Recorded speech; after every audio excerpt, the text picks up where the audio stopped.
স্বর্ণময়ী জুয়েলার্সের চোখ ধাঁধানো fashion show মুহূর্তে পরিণত হলো এক ভয়ঙ্কর ডাকাতির দৃশ্যে।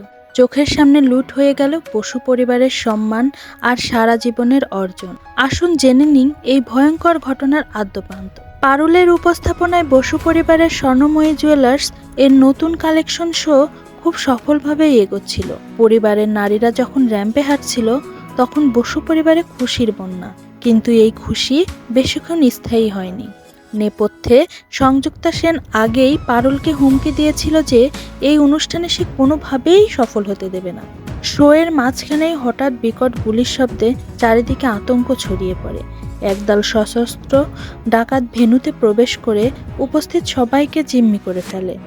বন্দুকের মুখে তারা ডিসপ্লেতে থাকা সমস্ত গয়না লুট করতে শুরু করে। পুলিশকে খবর দেওয়ার চেষ্টা করলে প্রাণে মেরে ফেলার হুমকি দেয় তারা। ডাকাতদের তাণ্ডব এখানেই থামেনি। তারা বসু পরিবারের মেয়েদের শরীর থেকে জোর করে গয়না খুলে নিতে শুরু করে। বাধা দিতে গিয়ে বন্দুকের নলের মুখে পড়েন পরিবারের বয়স্করাও। নিজের তিলে তিলে গড়া সাম্রাজ্য চোখের সামনে লুট হতে দেখে এবং পরিবারের এই চরম অপমান সইতে না পেরে দাদু বুকে হাত দিয়ে লুটিয়ে পড়েন। চরম অসহায়তার মাঝে পারুল চোখের জল ফেলতে ফেলতে নিজের গয়না খুলে দেয়। তবে মনে মনে সে এক কঠোর প্রতিজ্ঞা করে।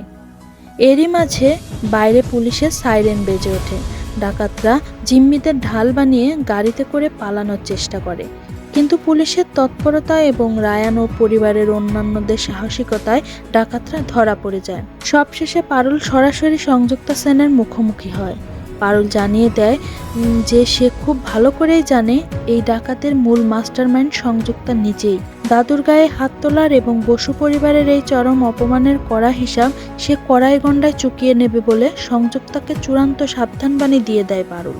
পারুল কি পারবে তার দেয়া কথা রাখতে? হারানো সম্মান আর সম্পদ কি ফিরে পাবে বসু পরিবার, নাকি সংযুক্তা সেনের নতুন কোনো ষড়যন্ত্রের শিকার হবে তারা? সিরিয়ালের পরবর্তী সকল আপডেট সবার আগে পেতে আমাদের চ্যানেলটি এখনই সাবস্ক্রাইব করুন এবং ভিডিওতে একটি লাইক দিন। ধন্যবাদ।